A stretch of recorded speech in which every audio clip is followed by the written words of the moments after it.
Alright mga kaplastic, and this is me again, Big Sue, right back at it again with another content. At ito yung tungkol sa pagiging simpleng pamomorma o simpleng tao ni Mr. Ramon Ang, isang negosyante mga kaplastic.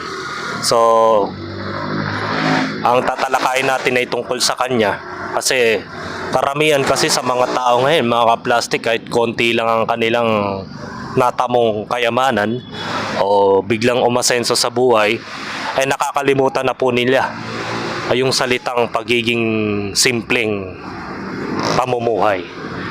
So ituturo sa inyo ni Mr. Ramon ang tama o disiplina bilang isang pagiging tao. Alam mo naman kasi mga kaplastic, at marami rin kasi mga tulad ng mga ibang mga mayayaman dyan na hindi na ganun kasimple kung pumorma. Pero meron naman din ako mga customer na sobrang yaman na nila. Pero kung manamit siya, hindi mo siya aakalaing isang negosyante o malaking posisyon na tinatrabahuan sa isang gobyerno. So panoorin natin si Ramon ang mga kaplastic kung ano ang masasabi niya tungkol sa pagiging isang simpleng nilalang. Mga ibang tao dyan, nakatira na nga sa barong-barong, nakatira na ng kung saan, naka-signature na damit, naka-signature na bag, may aso pang maliit. Mag-aaway na kami nun. Ganun po? Ay, hindi ako Kahit papayag. sa mga anak ninyo. Tinutukoy ko to especially sa mga anak ko. Opo. I do not allow them to be going around na magyabang ng kung ano-anong sinusuot at kung ano-anong dinadala. Ngayon, nagpa-interview ko, kailangan daw nakarilo ko, kaya naka-stainless akong rilo.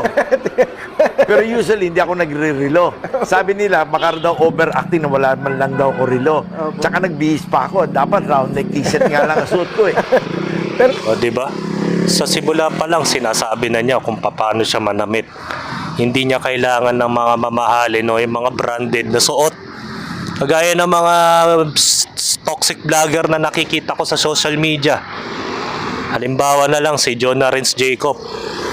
Yumaman lang ng konti sa YouTube, kumita lang sa YouTube bilang isang vlogger. Kung pumorma, kala mo lahat ng clothing line ng mga sikat pinagbibili na niya. Tapos punong-puno pa siya ng alahas, kung ano-anong mga ginto. Pati ngipin ni Makagago may ginto na rin. Lahat. Tapos piniplex pa niya yung mga naipundar niyang bahay at lupa. Diba? Naiplex din nila yung sports car nila. Diba? Kung sino pa yung mga mga taong galing sa mahirap tapos biglang yumaman dahil sa YouTube, sila pa yung parang mga ewan kung magyabang, di ba? Hindi sila low-key. Pagyayabang nyo, tapos ngayon pag may humihingi sa inyong mga netizens ng konting pera, pinagdadamutan ninyo. Samantala si Mr. Ramon Ang, nakita nyo naman yung pormahan niya. Napilitan pa nga siyang magsuot ng kanyang wristwatch kasi hindi niya talaga ugali na magsuot ng orasan. O di ba? Gusto nga lang niya round neck lang na t-shirt na puti eh. Kumbaga yung sa simpleng tao lang, talagang ang suot lang talaga ng simpleng tao, ganun lang, round neck lang na t-shirt tapos short. Eh siyempre nasa interview siya, kailangan niya maging formal kahit papaano. Di ba? Medyo na-pressure si Mr. Ramon Ang dahil siya mismo hindi niya kaya yung pumorma ng mga branded na shirt. So panoorin pa natin yung sinabi niya. Pero ito pong binanggit sa mga, tinuro niyo sa kanila yung mula na maliliit pa sila. Hindi siya madali no? Kailangan tinuturo sa mga bata na matuto ng simpleng buhay. Yung anak ko bunso, si Jacob, kagagraduate na college. Pinadala ko sa probinsya, sa Pangasinan, sa planta. Sabi ko, diyan ka magtatrabaho araw-araw, diyan ka matutulog, kasama mo kakain ng lunch at dinner yung lahat ng empleyado. Huwag ka makakain-kain sa labas ng McDo kung ano-ano ha. Dahil you are going to, as if, show them na hindi mo sila kapareho. Kailangan habang nandiyan ka, kasama mo sila. Kung ano yung kinakain nila, kung ano yung ginagawa nila, pareho lang kayo. At yung bihis mo, kailangan simpleng damit, t-shirt, at kung ano yung uniform doon, yun yung nasusuotin mo. Ganun ang suot ni Loco ngayon to. Opo. Ano po yung kwento niya tungkol siya? Na happy siya. Hindi, lahat ng anak ko, ganun ko pinalaki. Yung anak kong panganay si Paul, nung siya ay elementary, pinapadala ko yan doon sa talyer ni Mr. Kawangko. Pinapasamahan ko yan sa mga mekaniko niya. Every summer, nandun siya. Doon siya sumasabay kumakain ng tanghalian. Di nasanay siya. Opo. Ang tawag niya sa mga mekaniko, kuya. Ang tawag niya sa mga tubero at electrician, kuya. Ay, lumaki na maayos. Opo. Hindi ko po problemahin yun. Pare, kung pinalaki mo yung mga anak mo malalaking ulo, baka makipagsunto ka sa security guard sa kalye yun. Opo. Pero pag pinalaki mo ng simpleng tao, ay, pare, hahaba na buhay nun. Tama. Hahaba talaga buhay ng anak mo kung sasanayin mo yung anak mo bilang isang simpleng tao. Kahit sa kabila na ito ay napakayaman ninyo, di ba? Tignan mo, ang ginawa niya, inihalubilo niya yung anak ni Mr. Ramon Ang sa mga empleyado. Minsan naiisip ko rin meron ding tao na konting na-promote lang sa sarili, di ba, sa trabaho. Na-promote lang ng konti. Hindi na marunong tumingin sa mga dati niyang katropa. Hindi na marunong lumingon sa dating pinanggalingan. Umangat lang ng konti, wala na. Talo-talo na. Meron akong kakilalang mga ganon, karamihan. Mostly sa mga trabaho. Even sa mga eskwelahan, mga kaplastik. Ganon, mag-isip yung mga tao kapag konti lang ang naiangat sa buhay, na-promote. Biglang naging isang semi-supervisor o naging leader, team leader. Nakalimutan na niya yung mga tropa niya dati na tumulong sa kanya before kung bakit siya nakaangat ng ganung buhay. Ito kasi si Ramon Ang, isa siyang Pangasinense o Ilocano. Baga sanay sa hirap ng buhay siguro nung araw na yon. Hindi niya iniisip kasi yung pera na porket marami kang pera parang magbabago na. Kasi ang mentalidad ni Mr. Ramon Ang, ni Sir Ramon, ang mindset niya kasi ayaw niya magpalamon sa pera. Di ba? Yan ang maganda doon, mga kaplastik. Hindi siya nagpapa-under sa pera. Karamihan kasi sa mga tao, yumaman lang ng konti, wala na. Hindi mo na siya makilala, hindi mo na siya malapitan. Kasi ang iniisip nila sa mga taong lumalapit sa kanya buburautan lang. Di ba? Pero si Ramon Ang, yung anak niya mismo, pina-encourage niya na makipagkaibigan sa mga normal na tao. Ayaw niya kasing ma-OP yung anak niya at lalaki na mayabang. Kagaya ng mga nakikita natin na nagba-viral sa social media na anak lang ng pulis, kamag-anak ng pulis, o mismong pulis, anak na mayayabang na. Nang-aapi na ng mga maliliit na tao. Tama yung sinabi ni Mr. Ramon. Kailangan talaga bata pa lang tinuturuan na nila ng disiplina. Di ko mamayaman ka, yun ang gagawin mo na. Baga, yung tatapakan mo dapat ginto, di ba? Ganun kasi yung utak ng ibang tao Nakaangat-angat lang ng konti, nakalimot na sa mga dati nilang tropa.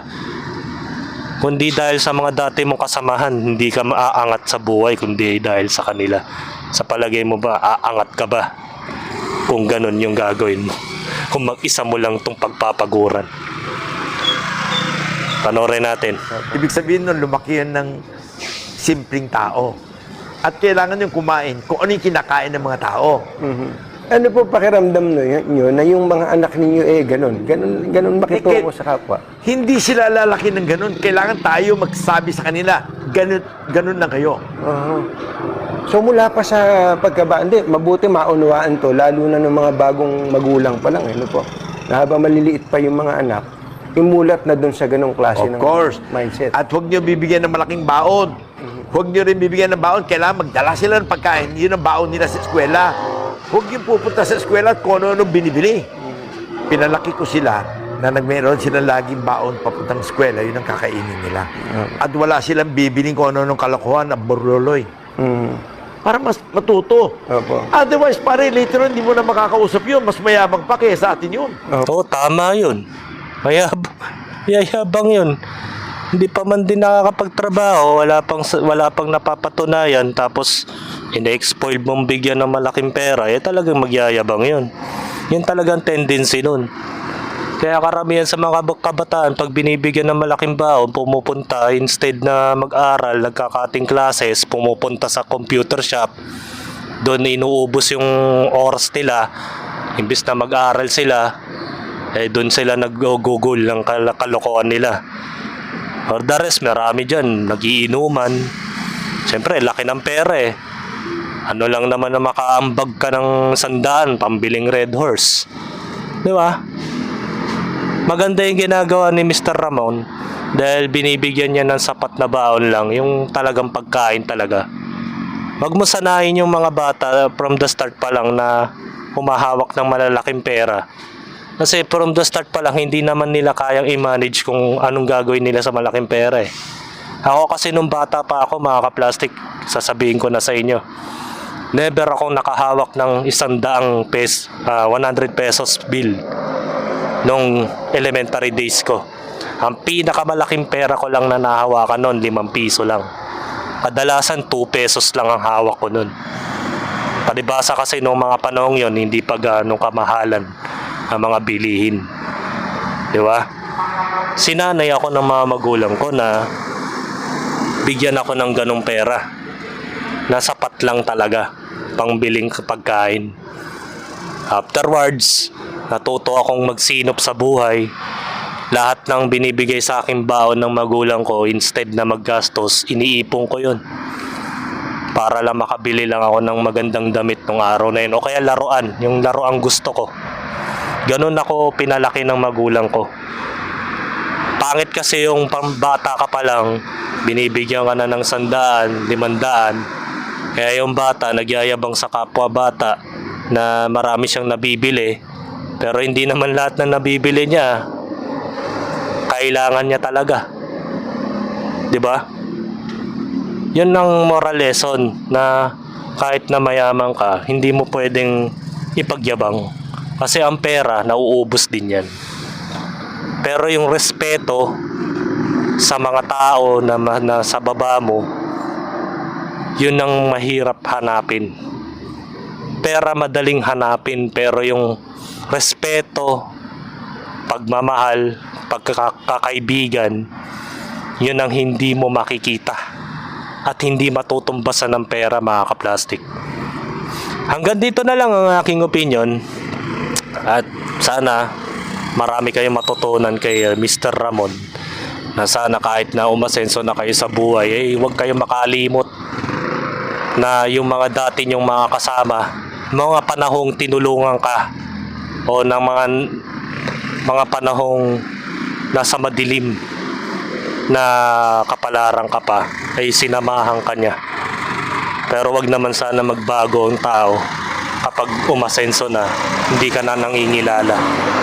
Karamihan sa mga tao ganun ang ugali. Hanggang dito na lang ang aking opinion. This is me again, Big Sto, lagi nagsasabing ang mga plastic ay matagal mabulok dahil ang mga plastic ay toxic. Kaya, what's up mga ka-plastic? And this is Combid commentary video na video live stream. Signing out. Alright. Mga ka-plastic, kung nagustuhan nyo ang aking video, i-subscribe nyo lang ang aking channel. At the same time, i-hit nyo rin ang notification bell at yung all para ma-notify kayo sa aking susunod ko pang video sa aking YouTube channel. Maraming salamat po mga ka-plastic.